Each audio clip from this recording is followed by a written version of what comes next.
예, 오늘 본문 말씀으로 육체를 위하여 심는 자 그리고 성령을 위하여 심는 자에 대해서 의미를 알아보도록 하겠습니다. 이제 갈라디아서도 이제 거의 마지막인 것 같습니다. 오늘과 다음에 다 끝낼지 아니면 두 번으로 나눌지 모르겠지만 이제 얼마 남지 않은 것 같습니다. 사실 성령을 위해서 심고 또 육신을 위해서 심는다는 것은 앞에서 이야기한 전체 갈라디아서의 내용을 알지 못하면 정확한 의미를 이해하기가 힘들죠. 그러니까 단순하게 육체를 위해서 심는 자는 막 육신적으로 막 성공하려고 하는 사람이고, 그리고 성령을 위해서 심는 자는 막 교회와 하나님의 일을 위해서 하는 자, 그렇게 단순하게 생각해서는 안 된다는 것입니다. 6장 6절 또한 마찬가지인데요. 이것도 전체적인 문맥 속에서 이해를 하지 않으면 잘못 오해를 하게 되어 있습니다. 가르침을 받는 자는 말씀을 가르치는 자의 자와 모든 좋은 것을 함께 하라. 바울이 지금 이런 권고를 하고 있는 것은 당시에 있었던 헬라 시대에 철학 학파들이 많았죠. 그 학파들에서 가르치고 있었던 내용들과 유사한 평행을 가지고 있습니다. 특히 히포크라테스의 맹세의 구절에 보면 처음에 들어오는 신입자는 다음과 같은 고백을 맹세를 하도록 되어 있습니다.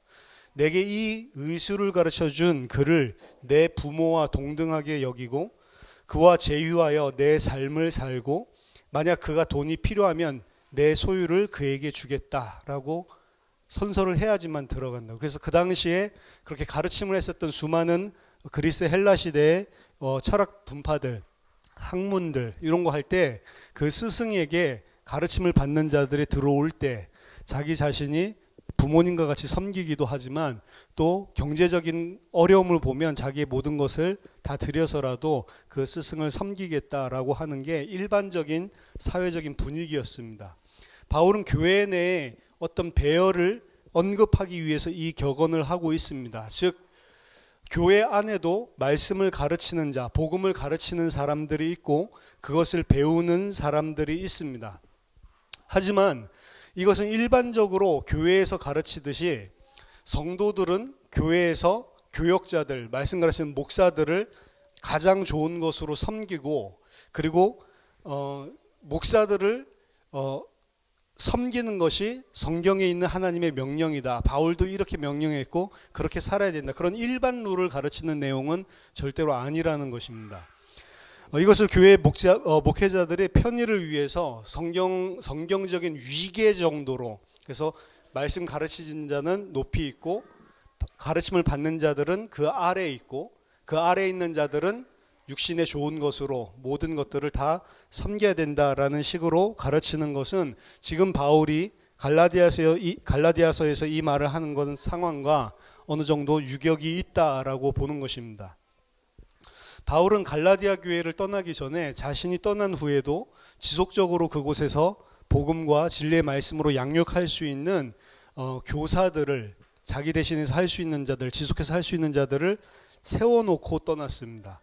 그 교사들이 갈라디아 교회에 있는 성도들을 지속적으로 진리 가운데 든든하게 세우는 역할들을 했었는데, 바울이 지금 갈라디아 교회 안에 이런 거짓 교사들이 들어와서 교회 전체가 혼란스러움, 분열 가운데 놓이게 됐다라고 하는 것을 많은 사람들은 이 교사들이 바울에게 연락을 취해서 그 상황을 보고한 것이다라고 추정을 하고 있습니다. 일단 거짓 교사들이 들어왔고 거짓 교사들이 교회 안에서 막대한 영향력을 미치고 대다수의 사람들이 그들을 추종하기 시작했을 때 바울이 세웠던 이 교사들에게 어떤 일들이 생겼나, 당연히 거짓 교사들은 이 바울이 세운 교사들을 배척하기 시작을 하고, 그리고 그 자들이 이 교회에서 떠나가거나 혹은 이 교회에서 더 이상 가르침을 할 수 없는 자리에 있도록 최선을 다해서 반박하는 그런 적의의 대상이 되었던 것이 분명하죠. 따라서 우리는 바울이 이 편지를 쓸 때 거짓 교사들은 이 바울이 세운 교사들을 제거하고 그들 자신들에게 충성하고 있는 충실한 사람들로 대체하고 있는 그런 일들을 열중하고 있었다라고 분명하게 알 수 있습니다. 이런 상황들 속에서 더 이상 이들에게 경제적인 후원이나, 이들은 전임사역자거든요. 이들에게 경제적인 후원이나 이들이 계속해서 사역을 할 수 있도록 하는 서포트들이 교회 안에서 많이 줄어들 수밖에 없는 상황들 속에서 복음 교사들에게 적절한 후원을 보장하는 이런 규칙에 대해서 다시 언급하고 있는 것입니다. 따라서 사실은 이 가르침을 받는다라고 하지만 이 가르침을 어떻게 받느냐에 따라서 그 대상이 달라지는데, 지금 거짓 가르침을 받는 자들은 거짓 교사들에게 그 대우를 하고 있는 거고, 그리고 바울의 가르침을 받고 그것이 맞다라고 생각하는 사람은 바울이 세워놓은 교사들에게 그것을 하고 있는데, 지금은 교회 상황 분위기들이 전체가 다 진리를 배격하는 분위기로 돌아가기 시작하면서 오히려 진리를 가르치는 자들이 궁핍함과 그리고 그 전임 사역을 할 수 없는 그런 상황에 놓여진 그런 문맥 속에서 지금 바울이 이야기를 하고 있는 것입니다. 그래서 그 다음 6절, 7절, 8절도 그 문맥 속에서 이야기를 하는 거란 말이에요. 스스로 속이지 말라. 하나님은 업신여김을 받지 아니하시나니 사람이 무엇으로 심든지 그대로 거두리라. 자기 육체를 위하여 심는 자는 육체로부터 썩어질 것을 거두고 성령을 위하여 심는 자는 성령으로부터 영생을 거두리라. 여기서 하나님을 업신여긴다, 하나님을 우롱한다, 조롱한다라고 하는 것인데, 하나님을 우롱하는 것이 가능하다라고 가장하면서 스스로 속지 말라라고 바울이 먼저 이야기를 합니다. 앞에서 이야기한 거랑 연결이 된 거예요. 바울은 자신이 세운 교사들에 대해서 후원을 끊은 것과 관련해서 갈라디아 교인들에게 그것은 단순하게 자신들, 교사들, 바울만 관련 있는 그런 인간적인 일들이 아니라 하나님과 관련되어 있다라고 하는 사실을 상기시키고 있는 것입니다. 왜냐하면 그것은 복음의 진리를 선포하는 것과 관계가 있기 때문입니다. 따라서 만약에 거짓 교사들, 거짓 진리를 전하는 자들을 서포트하기 시작을 하고 그들을 추종하기 시작하고 바른 진리의 복음을 전하는 자들을 배척하고 그들을 저버린 것은 사실은 바울이 세운 교사들을 저버리고 그리고 유대에서 온, 예루살렘에서 온 어떤 교사들을 섬긴다, 그것이 아니고 하나님과 관련이 돼 있는 일이다라는 것을 강조하고 있는 것입니다. 결국에는 하나님이 세워서 하나님의 진리를 말하는 자들, 진리를 가르치는 자들을 저버리는 것은 바울이 세운 교사나 바울과의 관계를 종료하는 데서 그치는 것이 아니고 하나님과의 관계를 종료시키는 행위인 것입니다. 따라서 인간을 저버리는 것은 가능할지 몰라도 하나님과의 관계를 종료하는 것, 하나님을 우롱하고 가버리는 것은 가능하지 않다는 거예요. 만약에 그들이 하나님의 백성이 맞다면, 만약에 지금 이 경고를, 그리고 이 갈라디아서 전체를 통해서 하나님의 진리를 그들이 미혹당하고 있는 부분을 밝히 드러내서 썼는데도 이 가르침을 받고도 그들이 돌이키지 않는다면 그들은 하나님을 저버리고 하나님을 우롱할 수 있는 자라는 거죠. 그 말은 뭐냐? 그들은 원래부터 교회가 아니었다는 것이 드러나는 것입니다. 근데 바울이 이걸 누구에게 쓰고 있냐면 거듭났는데 지금 미혹되고 있고 흔들리고 있는 자들에게 쓰는 거예요. 그들은 반드시 이 말을 들으면 하나님의 진리를 배격하지 않고 하나님을 조롱하지 않고 하나님께 돌아올 것이다 라는 생각으로 쓰는 것들입니다. 어떻게 보면 철저하게 갈라디아서 자체는 교회들을 향한 음성이에요. 교회가 아닌 자들, 진리의 계시를 받지 못한 자들이 들으면 이해 안 되고 이것들을 순종하지 못하는 그런 내용들로 사실은 가득 차 있는 것입니다. 사람이 무엇을 뿌리더라도 바로 그것이 그가 거두게 되는 것이다. 그래서 하나님을 저버리고 하나님의 진리를 저버리고 배격하는 그 씨를 뿌리는 자는 그 씨를 거두는 것이고, 하나님의 진리를 받아들이고 하나님의 진리의 씨를 뿌리고 그곳에 내가 그 씨를 뿌리면 거기에 대한 열매를 얻게 되는 거죠. 이 콩 심은 데 콩 나고 팥 심은 데 팥 난다라고 하는 우리나라 속담과도 통하는 이야기인데, 결국에는 내가 무엇을 심든지 그대로 거두게 된다. 다른 씨앗을 뿌리면 반드시 다른 식물이 나는 것이지, 옥수수를 심었는데 사과가 나는 법이 없고 사과를 심었는데 옥수수 나는 법이 없는 것입니다. 그렇죠? 내가 무엇을 심느냐에 따라서 거기에 따라서 나오는 열매들, 그 식물들은 다를 수밖에 없는 거죠. 그러면서 자신의 육체에 뿌리는 사람은 육체로부터 부패를 거둘 것이다. 정확하게 말하면 자신의 육체를 위하여 심는 자가 아니고 자신의 육체에 심는 자, 자신의 육체에 뿌리는 자는 육체로부터 부패를 거둘 것이다 라는 이야기합니다. 이제 바울은 이제 어떤 씨를 뿌리느냐라고 하는 것에서 씨앗들이 아니고 토양들의 이야기를 하는데 그 씨를 어디에 뿌리느냐라고 하는 걸로 주제를 전환해서 이야기를 하고 있습니다. 첫 번째 사람들은 자신의 미래의 씨앗을 자신의 육체의 토양에 뿌리는 사람들입니다. 이 거짓 교사들은 육체를 두 개로 나눠서 설명을 했습니다.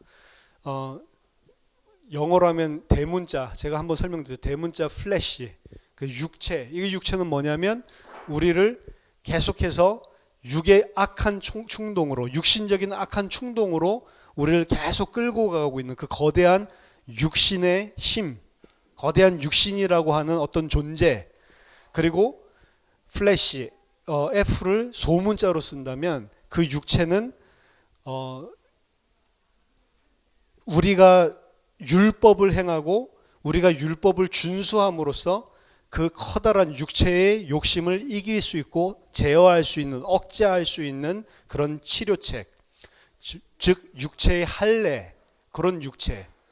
그래서 육체를 두 개로 나눠서 하나는 우리를 육체의 욕심으로 그리고 육체의 정욕으로 끌고 가는 거대한 힘이 있고, 그리고 그 육체의 할례를 통해서 우리는 그 육체를 이길 수 있다라는 식으로 설명을 한단 말이에요. 그럼 바울은 그 커다란 육체를 이 육체가 이기는 것이 아니고 이 육체나 그리고 율법을 행하는 이 육체나 다 똑같은 범주에 속했다라고 이야기를 하는 겁니다. 그러니까 바울과 거짓 교사들이 보고 있는 세계관이 다른 거죠. 거짓 교사들은 커다란 육체의 세력이 있고 하나님의 율법이 있어서 율법을 준수하면 이 육체의 세력을 우리는 이길 수 있다, 억제할 수 있다라고 이야기를 하는 것이고, 바울은 이 커다란 육체 그거나 그리고 율법을 행하는 거나 다 육체다라고 이야기를 하는 거예요. 그래서 그것은 절대로 이것을 이길 수도 없고 억제할 수 있는 그 어떤 기능도 가지고 있지 못하다. 그것들 전체가 다 육체다라고 이야기를 하는 것입니다.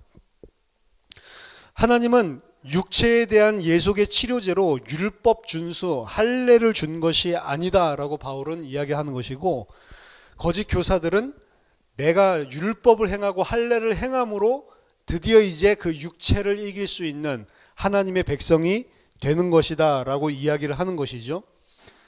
그러면 여기에서 자신의 육체에게 뿌리고 있는 자라고 하는 것은 두 가지를 살펴봐야 돼요. 일단은 육신에게 심는다라고 하는 것도 봐야 되지만 그 전에 해아우트를 붙여놨거든요.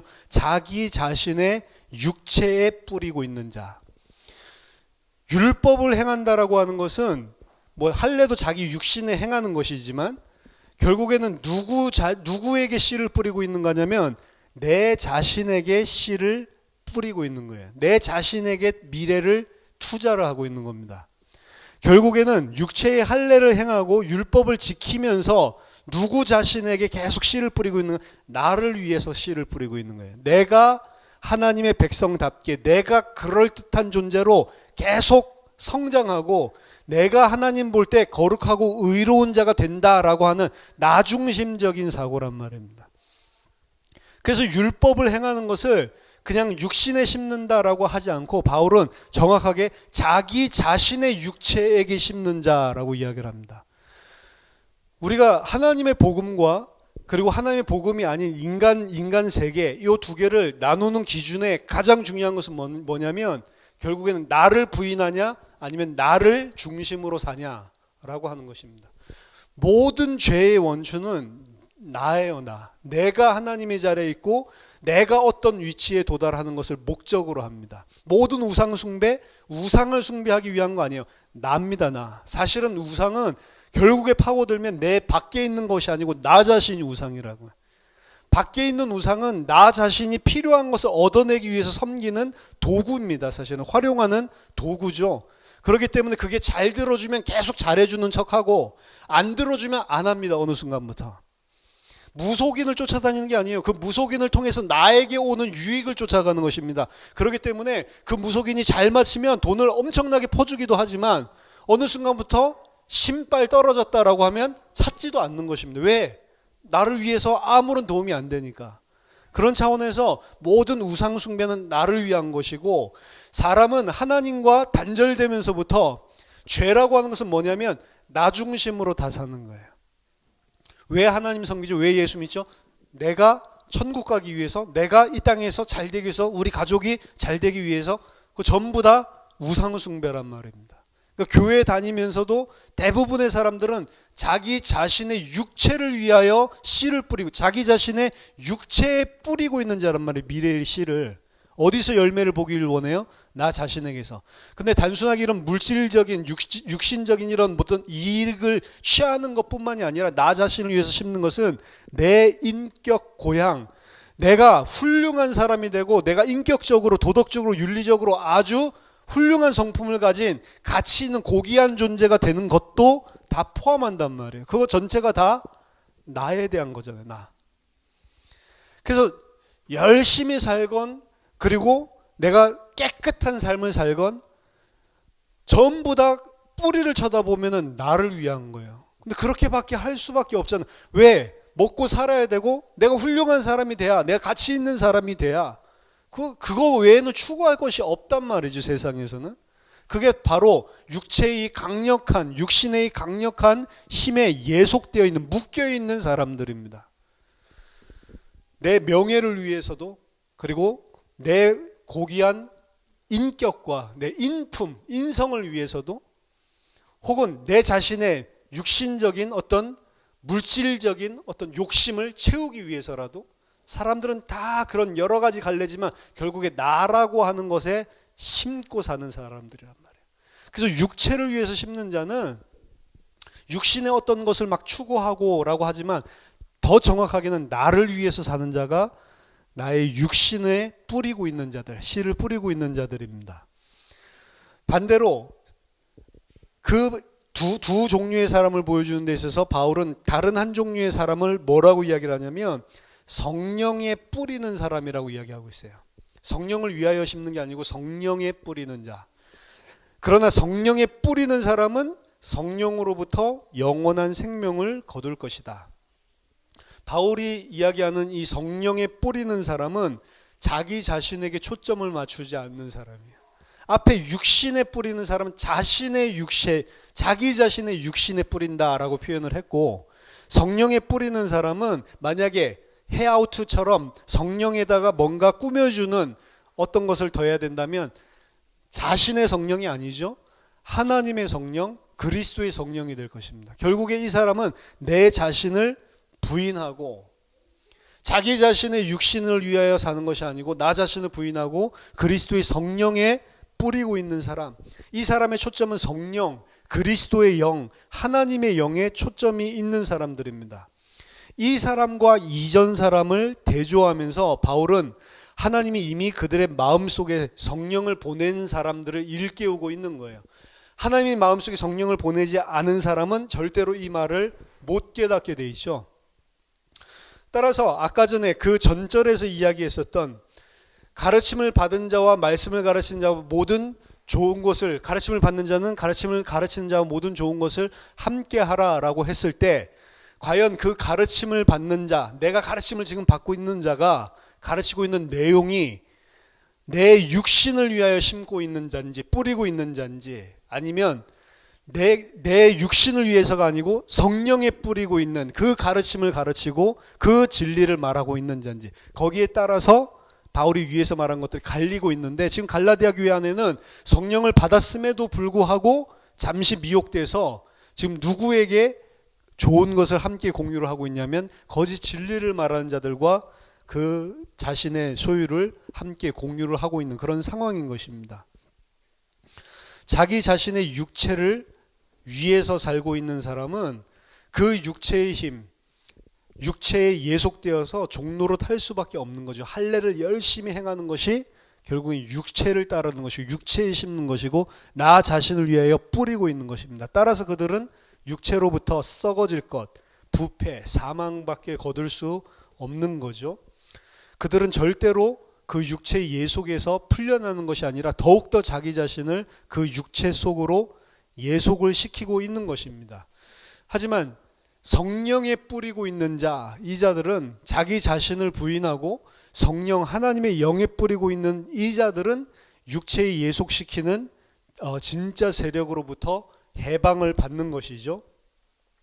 이 사람들은 절대로 육체에게 지지 않습니다. 육체에게 진다는 육체의 룰에 따라서 움직이지 않습니다. 그것을 추구하지 않습니다. 그것이 진리가 아니라는 것을 알았기 때문에 그들은 내 자신을 부인하고 성령에 뿌리는 자다라고 이야기를 하고 있습니다. 6장 9절에 우리가 선을 행하되 낙심하지 말지니 포기하지 아니하면 때가 이름에 거두리라. 그러므로 우리는 기회 있는 대로 모든 이에게 착한 일을 하되 더욱 믿음의 가정들에게 할지니라. 그것에 지치지 말고 옳은 것을 계속해서 행해라. 왜냐하면 만약 우리가 포기하지 않으면 적절한 때에 우리는 수확을 거둘 것이기 때문이다. 그것을 포기하지 말고 지치지 말고 계속해서 옳은 일을 행해라. 계속해서 선을 행해라 라고 권고하고 있는 것은 육신을 가지고 있는 이미와 아직의 이 중간기에 살고 있는 우리로서는 그게 너무 힘든 거예요. 나를 위해서 살고 육체, 썩어질 육체지만 육체에 뿌리고 사는 삶이 훨씬 더 편한 거예요. 그걸 부인하고 성령에 뿌리는 삶은 사실은 우리는 힘든 겁니다. 세상 모든 사람들이 나를 위해서 살고 나에게 씨를 뿌리고 육체의 열매를 얻기 위해서 전부 다 살아가고 있고 그렇게 사는 사람들은 그렇게 잘 돼요. 그렇게 사는 사람들은 훨씬 더 힘과 권력을 많이 가지고 있습니다. 근데 그 가운데 성령으로 거듭난 사람들이 나 자신을 부인하고 그런 육체에 심는 것이 아니고 성령에 뿌리는 삶을 산다라고 하는 것은 지치고 힘든 전쟁입니다. 이 땅의 교회를 그래서 전쟁하는 교회라고 하는 거예요. 그 전쟁하는 교회는 바깥에 무슨 악의 세력들, 666의 세력, 무슨 세계 단일 정부 그들과 전쟁하는 게 아니고 내 안에 있는 나의 육신과 전쟁을 하는 겁니다. 나의 육신에게 계속해서 씨를 심어주는 사람이 있고 나의 육신을 부인하고 오히려 내 육신을 죽이고 성령에 뿌리는 자가 있다고요. 이미 영적으로 거듭난 자들이라도 육신을 입고 이 땅에 사는 동안에 계속해서 이 육체가 기회를 틈타서 우리 안에 전장터를 만들고 있는데 그 육체로 하여금 전장터를 만들지 못하게 하라라고 이야기를 하죠. 그렇기 때문에 못하게 하기 위한 영적인 싸움이 성도들에게 계속해서 존재하는데 그게 여기 보면 지치고 포기할 수 있을 만큼 어려운 거라고요. 그래서 성도들에게 인내를 요구하는 것입니다. 한순간이 아니고 끝까지 싸워서 이겨야 되는, 계속해서 전투를 해야 되는, 진리를 가지고 싸워야 되는 대상이 있다라고 하는 것이죠. 그래서 우리가 말씀을 묵상을 하고 기도를 하는 이유는 그 이유 때문에 그렇습니다. 우리가 그리스도로 말미암아서 온전한 승리를 거뒀음에도 불구하고 지금 우리가 성장해가는 이 과정 가운데 치열하게 하나님께서 우리에게 알게 하기 위해서 계속해서 이 육체와 싸우는 이 시간표를 허락해 놓으셨다라고 생각을 해야 돼요. 처절하게 내 안에 있는 육체, 자기 자신을 위해서 살려고 하는 이 부분을 보는 것입니다. 그때 비로소 내가 얼마나 죄악된 사람인지를 알게 돼 있고 나에게 베풀어 주셔서 이런 나를 품어주신 하나님의 사랑이 얼마나 큰지를 그때 알게 돼 있어요. 근데 성령으로 거듭난 사람은 그 전쟁을 하게 돼 있고 그 전쟁을 통해서 내가 얼마나 하나님을 대적하고 있는 사람인지를 발견하게 돼 있지만 아닌 사람은 육체를 위하여 심으면서 그 부분을 보지 못하죠. 하나님의 백성이라고 한다면 계속해서 그 부분을 하나님께서 드러내시고 보게 하십니다. 내 자신과 내 자신 안에 있는 성령에 대적하고 있는 이 육체를 보지 못하는 사람이라면 어떻게 보면 하나님의 사람이 아닌 거예요. 그래서 하나님의 사람은 반드시 은혜 받고 힘이 났을 때 너무 감사하고 내가 너무 하나님께 감격하고 성령 충만한 것 같지만 시간 지나면 또 육신을 따르고 있는 나를 발견하게 돼 있어요. 저는 옛날에 거꾸로 생각을 했었습니다. 야, 하나님의 사람 왜 이렇게 은혜 받아놓고도 왜 이러지? 내가 계속 이걸 유지할 수 없습니다. 그걸 보는 거예요. 야, 이렇게 은혜 받았는데도 이게 무슨 한 시간도 못 가는구나, 하루도 못 가는구나 라고 하는 거를 하나님은 계속 보여주는 거라고요. 그러니까 수련회 갔다 오면 뭐 사탄이 뭐 신방 뭐 급행열차를 타고 집에 가서 신방 가 있다. 그러니까 집에 가서 그 은혜 다 날려버리지 말도록 주의해라 라고 하는데 주의가 안 되죠. 가면 다 날려버리죠. 하루 아무리 잘 버텨도 2, 3일 만에 다 날아가 버립니다. 그럼 또 수련회를 가야 되나? 1년 내내 수련회를 할 수도 없고. 그러니까 그 삶이 반복되는 걸 보면서 보통은 좌절하게 되죠. 근데 그 좌절이 대부분 어디서 오냐면 내가 이거밖에 안 돼 라고 하는 나 중심적인 사고방식에서 좌절을 해버린다. 그래서 이제 수련회 가도 안 돼. 그러니까 이제 수련회 가자고 권유하면 가봤자. 뭐 부흥회 가자라고 그래도 가봤자. 물론 뭐 그 수련회랑 부흥회에서 진짜 은혜를 받은 게 아니고 육신을 채우는 뭐 그런 은혜를 받은 것들도 있지만 그래도 하나님 앞에 뭔가 순결하게 내가 하나님의 백성으로 살겠다라고 하는 막 이런 간절함이랑 내가 죄인이었구나 이런 것들이 막 일어났는데 막상 돌아와 보면 또 제자리란 말이죠. 근데 그 또 제자리일 때 우리는 나 자신을 기준으로 실망을 하고 낙담을 해버립니다. 뭘 생각하고 있냐면 내가 이거밖에 안 돼? 라는 수준입니다. 자, 그 수준에서 만약에 수련회 갔다 와서 30년 내내 죽을 때까지 그 은혜를 유지하고 막 충만한 가운데 살았다고 생각해 보세요. 이 사람은 내가 은혜 받은 자로 내가 그렇게 사는 것이 나의 의로 사실은 쌓여 있을 수밖에 없어요. 그거 보여주는 겁니다. 결국에는 우리는 은혜를 받아도 우리 수준은 그거를 나의 육체에게 뿌리는 것처럼 은혜를 받아 챙긴단 말이에요. 그 사람은 반드시 썩어질 부패를 사망을 그 육체로부터 거두게 돼 있는 거라고요. 그럼 하나님은 계속해서 뭘 보여줘요? 내가 이런 은혜를 보여줬는데도 너는 여전히 똑같지. 내가 이런 사랑을 보여줬는데도 너는 그 사랑을 분명히 알아차렸는데도 여전히 그렇지. 그 사실을 계속 드러내는 거예요, 오히려. 그래서 내가 예수 믿었더니 너무 거룩하고 이제 깨끗한 사람이 됐다라고 하는 것은 그 사람은 성령을 받지 못한 사람입니다. 우리 삶이 변화 안 된다 그 소리가 아니에요. 분명히 변화됩니다. 객관적으로 타인이 봤을 때 야, 저 사람이 그렇게 술 처먹고 막 깽판을 부리고 그러는데 예수 믿더니 많이 변했네 라고 말할 수 있지만 그 술 퍼먹고 이랬던 사람이 예수 믿어서 변화된 그 사람 있죠. 그 사람은 정말 성령을 받은 사람이라면 어떻게 돼? 야, 내가 이제 좀 많이 좋아졌네. 이제 하나님의 사람답게 됐네. 거기에 만족하는 사람은 한 명도 없다고요. 성령으로 그렇게 된 사람은. 성령으로 그렇게 된 사람은 야, 내가 이 은혜 받아놓고 그 술 처먹고 그 망나니 같은 나를 이런 은혜 주셔가지고 이런 살렸는데도 내가 그때보다도 더 추악하고 더러운 나밖에 모르는 죄인이네. 분명히 변화됐는데 그 사람은 자기 자신을 쳐다볼 때 계속 그런 좌절을 느끼는 거라고요. 그래야 자기 자신을 부인하게 되는 겁니다. 자기 자신을 부인한다는 것은 내 안에 끊임없이 더 깊고 더 악랄하게 있는 죄들을 발견할 때에만 나를 부인할 수 있는 거예요. 그게 아니고 내 자신이 조금이라도 의롭고 이 정도 됐다라고 생각하는 사람은 절대로 자기 자신을 부인 안 합니다.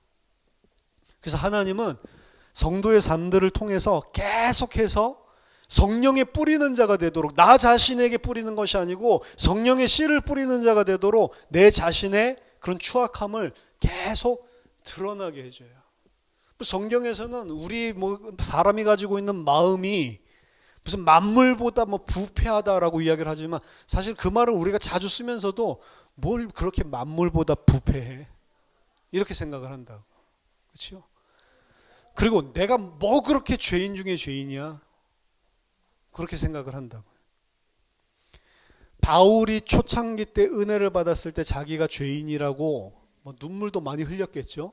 철저하게 식음을 막 전폐하고 3일 동안 충격을 받아 있었는데, 그때 하나님 앞에 자기 자신을 드러낸 내가 예수를 핍박하고 하나님을 대적하고 있었구나라고 받았던 그 충격과 그 회개. 근데 그때 받았던 것보다 마지막에 로마서를 쓰거나 혹은 디모데서를 쓰거나 마지막에 말년에 쓴 편지를 보면 자기 자신을 더 추악한 자로 보고 있다고요. 계속 깊어지면 깊어질수록 나에 대한 어떤 기대감이나 나 자신에 대한 어떤 내놓을 수 있는 자랑, 이런 것들이 싹 다 없어지고 싹 다 삭제가 돼버리는 그 상태로 끌고 가는 거라고요. 그럼 바울이 그리스도를 위해서 열심히 안 살았습니까? 다른 사람이 봤을 때는 사도 중에서도 진짜로 하나님을 위해서 열심히 최선을 다해서 살고 있는, 어떻게 저런 삶을 살고 있지? 우리도 바울서 신문 보면서 어떻게 저렇게 예수님을 사랑해서 저렇게 살 수 있지? 근데 그 변화는 바울 자신에게 있어서는 그 변화가 보이는 게 아니고 그 속에 이런 더 깊은 사랑을 받았는데도 불구하고 그 사랑을 온전히 소화해내고 있지 못하는 내 자신이 발견되는 게 성령의 사람이라고요. 그 사람이 성령에 뿌리고 있는 자입니다. 따라서 이 거짓 교사들이 이야기하는 것과 지금 바울이 이야기하는 것은 완전히 다른 거예요. 거짓 교사들은 내가 열심히 무엇인가를 행해서 의로운 사람이 되는 것이 하나님의 백성답게 되는 것이다. 내가 깨끗한 삶을 이제 잘 살아내고 율법을 잘 준수하는 것이 하나님의 백성이 되는 것이다 라고 이야기하고 있는 반면, 바울은 그것은 육신에 자기 자신에게 뿌리고 있는 것이다. 그 자신을 부인하지 않으면 어느 정도로요? 바리새인처럼 완전하게 하나님의 삶을 사는데도 나는 죄밖에 없구나. 그렇게 자기 자신을 부인하지 않으면 그 사람은 육신에 뿌리고 있는 거라. 성령에 뿌리는 자는 나 자신을 부인하게 되어 있습니다. 그리고 성령에게 그리스도의 십자가에만 의존하는 자로 계속 변화되게 되어 있다. 우리를 그런 자로 만들어 가십니다. 왜냐? 그런 자만 새하늘과 새 땅에 살 수 있기 때문에 그렇습니다. 우리가 만약 포기하지 않으면 적절한 때에 카이로스, 하나님의 시간표를 카이로스라고 합니다.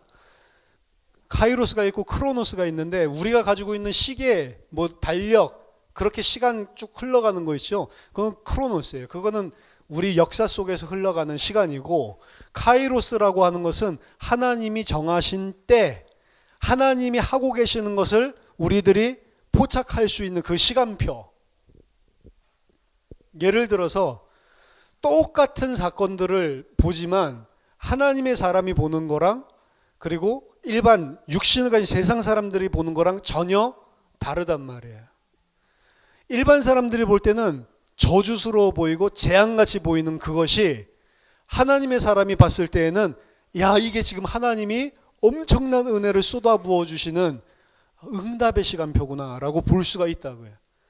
그럼 그 카이로스를 포착할 수 있는 사람은 성령으로 거듭난 사람이 아니면 불가능한 거죠. 그럼 일반인들이 쳐다봤을 때, 예를 들어서 잘 나가고 있었던 바리새인이었던 바울이 그 모든 것들을 다 내려놓고 맨날 돌에 쳐맞고 40에 하나가만 매를 막 두들겨 맞고 줄이고 헐벗고 배고프고 풍랑 만나고 이런 삶을 쳐다보면, 이 바울 쳐다보면서 완전히 저기 율법도 저버리고 이러더니 완전히 하나님 저주받는구나. 그 일반적인 시각이라면, 바울은 그 시간이 자기 자신을 부인하고 하나님의 백성이 되는 가장 좋은 은혜 받는 시간표라고요.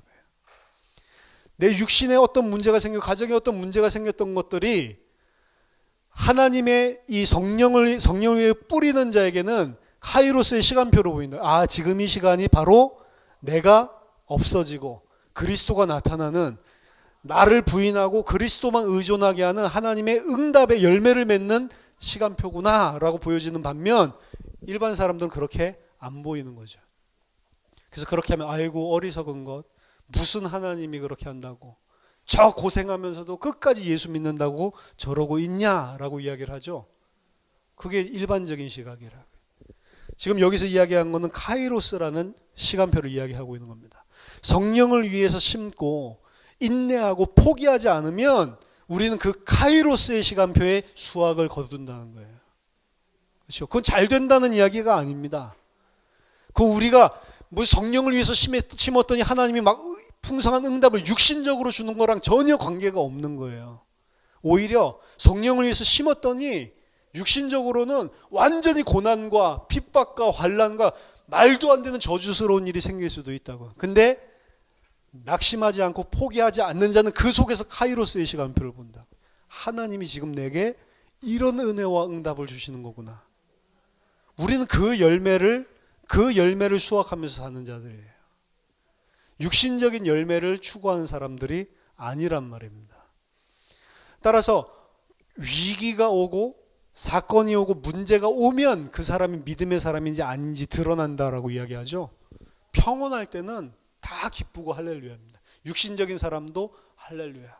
일이 잘 풀리면 믿음 좋은 사람도 할렐루야지만 믿음 없는 사람도 할렐루야.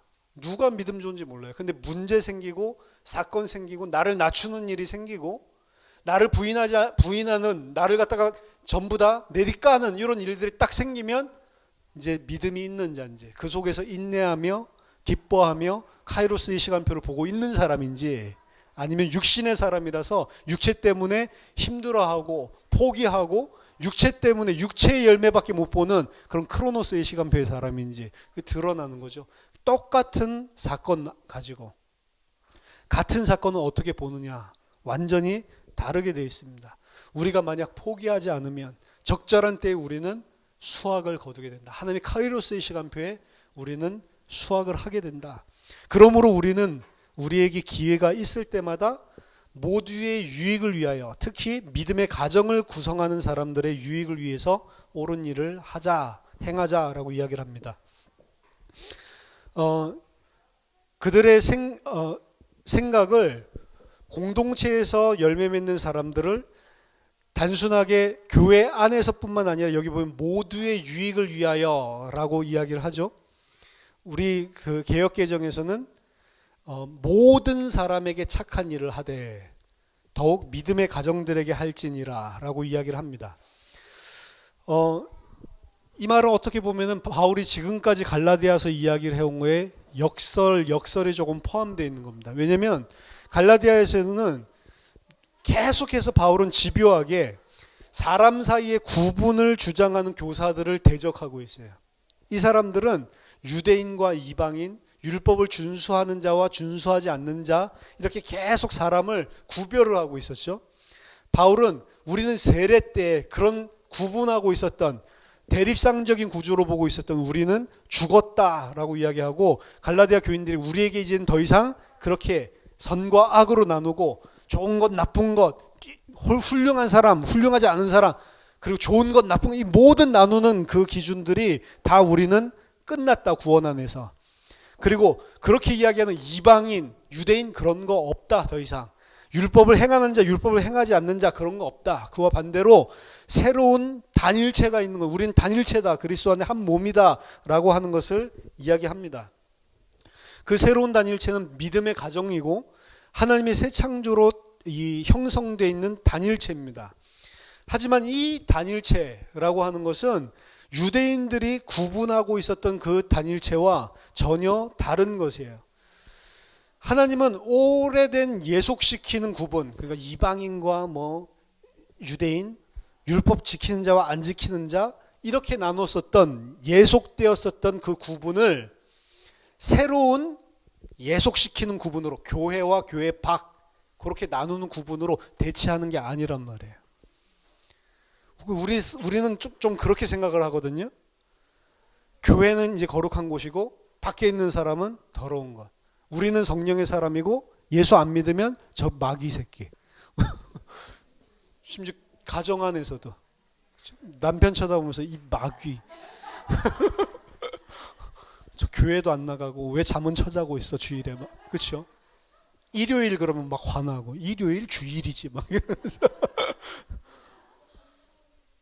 그건 또 다른 대립상 구조 속으로 양립 구분을 시키는 거죠.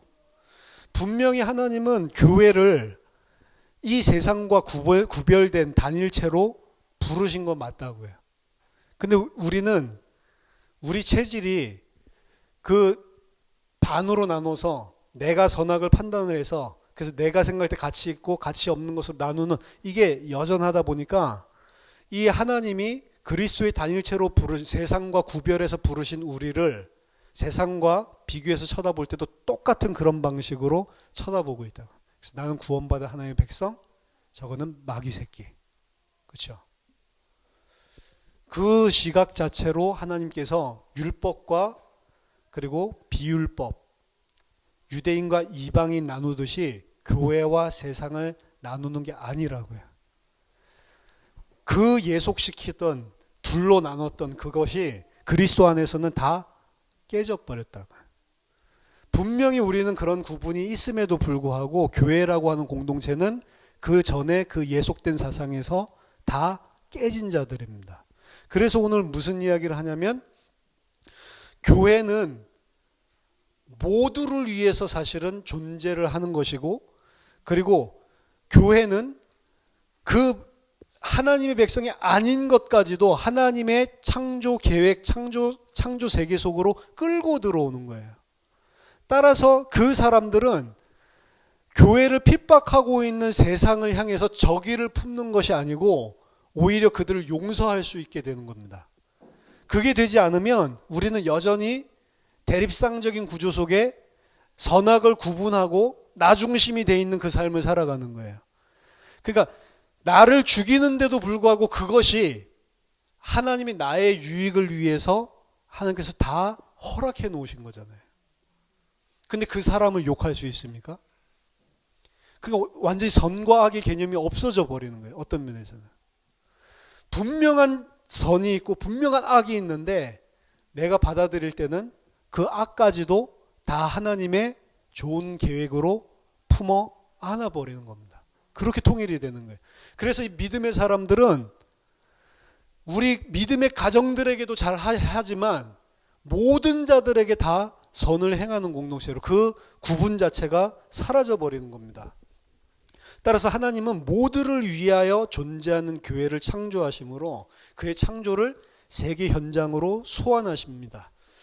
왜냐하면 그리스도 안에서, 즉 선포되는 그리스도의 복음과 각자의 이웃을 섬기는 생활 패턴을 통해서 하나님은 모두를 섬기라고 교회를 소환했단 말이에요. 전 세계를 그 교회 안에 다시 하나님께서 그렇게 붙잡아 두시는 겁니다. 하나가 되게 하신다. 역할의 차이지 다 하나님이 심어 놓은 거라고요. 그렇죠? 그것을 구분을 지어서는 안 돼요. 그것도 다 하나님이, 사단도 악한 것도 죄악도 다 하나님이 하나님의 선을 위해서 존재하게 하시는 거고 운행하고 계시다는 사실을 인정해야 되는 겁니다. 그래서 교회 안에 있는 믿음의 가정들에게도 잘해야겠죠. 더 잘해야 되겠죠. 하지만 밖에 있는 자들도 그들에게 너희들이 선을 행하라 라고 이야기를 하는 겁니다. 그들을 우리의 대적으로 보는 게 아니에요. 우리의 대적은 내 안에 있습니다. 자기 자신을 향하여 뿌리고 있는 그게 적이지, 밖에서 나를 핍박하거나 밖에서 나를 짓누르는 것은 오히려 하나님이 나를 위해서 허락하시는 것. 그러니까 이런 사람은 바보 같은 거죠. 두들겨 맞아도 그냥 두들겨 맞고, 그러면서 용서해 주세요, 저들을 모릅니다. 이런 말도 안 되는 현상들이 일어나는 겁니다. 그게 이제 우리가 그리스도를 향해서 나가는 거예요. 그래서 그리스도인들이 죽을 때의 모습들을 보면 전부 다 살고자 자기 목숨을 유지하고자 애쓰는 사람도 하나도 없고, 죽이면 그냥 죽여라, 뭐 어쩔 수 없는 거지, 이렇게 이야기를 하는 거고, 그리고 자기를 죽이는 자들도 저들은 아무것도 몰라서 그런 겁니다. 하나님 감사합니다. 오히려 저들을 품어주고 저들 용서해 주세요. 저들도 이 복음을 알게 해달라는 거죠. 그렇게 하면서 죽을 수 있는 거예요. 그래서 1세기 때, 뭐 또 2세기 때 로마에 의해서 핍박을 많이 받을 때 원형 경기장에서 막 이 맹수에게 물려 죽게도 하고 그런 현장들에 그들의 생명을 다 내어 놓으면서도 죽는 모습을 보고 그 안에서 저들이 믿는 예수는 도대체 뭐지? 그게 계기가 돼서 예수 믿는 자들이 또 많이 생겼거든요. 이게 이제 하나님이 하시는 방법인 것입니다. 근데 우리는 우리 자신을 위해서 계속 심고 너무 우리 자신을 위해서 너무 뿌리고 있는 거예요. 그런 것들 이해가 안 되죠. 어떻게 저럴까? 근데 바울은 오늘 이야기합니다. 인내하고 끝까지 믿음으로 싸워라. 그러면 그 카이로스의 열매가 너희들을 거두게 된다. 육체를 위해서 썩을 것을 거두지 말고 너희는 그 카이로스의 때에 성령으로부터 이 생명의 열매를 얻을 그것을 위해서 끝까지 너희들은 싸우라. 끝까지 참고 인내하고 견뎌라 라고 이야기를 하는 것입니다. 저와 여러분들이 내가 과연 성령을 위하여 성령에게 심는 자인지 성령에 뿌리는 자인지 아니면 내 육체, 내 자신의 육체에 뿌리는 자인지 이 부분을 보고 우리는 육체에 뿌리는 자가 아니고 성령에 뿌리는 자 도대체 이것이 무엇인지 알아야 되고 그리고 성령에 뿌리고 그 하나님의 시간표에 그 열매를 얻을 수 있는 자로 계속 나아가는 거예요. 근데 이게 말씀에 깨우침이 없으면 말씀으로 우리가 계속 채찍질을 당하지 않으면 우리는 계속 나도 모르는 새에 육체에 뿌리고 있는 자가 되는 거예요. 근데 육체에 뿌리고 있는 자 딱 봤을 때 낙심하지 말고요. 그때 바로 나를 부인할 수 있는 기회가 되는 겁니다. 내가 이런 놈입니다. 근데 어찌해서 나를 위해서 이렇게 오셨습니까? 사실은 그리스도를 통해서 우리에게 준 은혜와 사랑이 그때 알아지는 겁니다. 그게 알아지지 않으면 우리는 변화 안 된 거예요. 착하게 사는 거 그거 변화된 거 아닙니다. 그거 알고 그 감사 감격이 가슴속에서 흘러나오는 게 변화되는 거지 그게 없으면 변화된 거 아니에요. 아무리 열심히 깨끗한 삶을 살아도 그걸 성경에서 변화라고 하지 않는 겁니다. 유대인들이 훨씬 더 많이 변화될게요.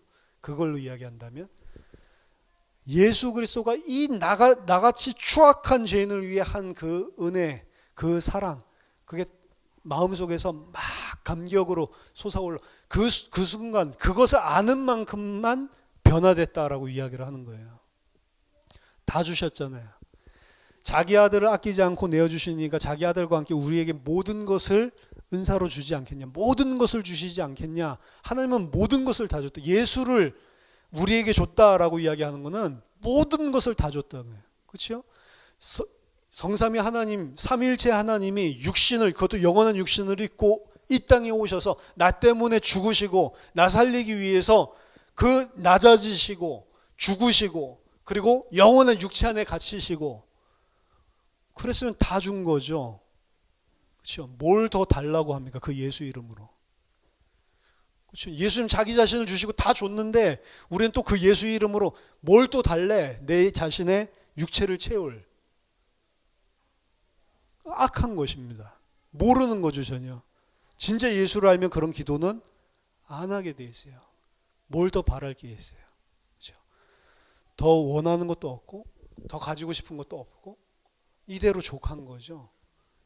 그걸 알았던 자들은 카타콤 안으로 들어가서도 평생을 그 속에서 빛도 못 쳐다보고 예수 섬기면서 산 거예요. 예배하면서. 그 귀부인이었던 자가 자기 전 재산과 모든 가족들 다 끊고 카타코마로 들어오는 거예요. 그렇죠? 요즘 기독교인들 보면 어리석다고 할 거예요. 아니 그 위에서 그 높은 위치에서 거기서 사람들에게 복음 전하면 얼마나 효과가 있을 건데 그걸 갖다가 다 버리고 내려와 가지고 그 지하 무덤 동굴 속으로 들어와 가지고 그게 뭐 하는 거냐 욕하겠죠. 근데 그 사람은 위에서 그렇게 누리는 것보다 마음껏 예수 섬기고 예배하는 게 훨씬 더 좋았던 사람이에요. 그렇죠? 우리가 어떻게 보면 가치가 너무나 육신적이라고요. 그래서 예수님은 모든 것을 다 주셨는데 우리에게는 계속 뭐가 더 필요한 겁니다. 그거 안 주면 힘들어요. 그거 힘들어 해서는 안 된다니까. 그게 힘든 게 아니고 그걸 다 줬는데도 이것 가지고 또 이렇게 힘들어하고 있는 그 내가 힘들어야 돼. 그렇죠? 그러면서 나를 진짜로 나는 죄인이군요. 그걸로 끝입니다. 하나님은 그것만 진짜로 나는 아무것도 아니고 하나님만 하시는 거군요. 그거 하나 인정해 주기를 원하는 거예요. 근데 그걸 끝까지 인정 안 하거든. 우린 성령을 위해서 뿌리는 자가 됩니다. 성령을 위해서 뿌리는 자는 반드시 카이로스의 시간표, 하나님의 열매를 거두게 돼 있어요. 저와 여러분들이 성령을 위해서 뿌리는 자. 끊임없이 우리의 성향은 육체를 위해서 뿌리고 있지만 오히려 육체를 위해서 뿌리고 있는 나의 모습을 발견한 그 순간에 곧바로 성령을 위해서 뿌리는 자로 돌아가면서 더 깊은 하나님의 은혜로 성장하는 그런 은혜의 열매들을 받는 자들이 되기를 예수 이름으로 축원합니다. 하나님 아버지 은혜를 감사드립니다. 영원히 죽을 수밖에 없는 안에 죄밖에 없는 저희들을 위해 그리스도께서 이 땅에 오셔서 자신을 주시고 모든 것을 다 주심을 너무나 감사드립니다. 하나님 그 사랑과 은혜를 정말로 알고 그 그리스도의 은혜와 사랑에만 기대어 사는 하나님의 백성으로 우리를 온전하게 세워 주시옵소서. 육체를 위하여 뿌리는 자가 아니고 육체를 향하여 심는 자가 아니고 성령을 향하여 뿌리고 심는 자들 다 될 수 있도록 날마다 우리를 경책하시고 깨우쳐 주시고 가르쳐 주시옵소서. 예수 그리스도 이름으로 기도하옵나이다. 아멘.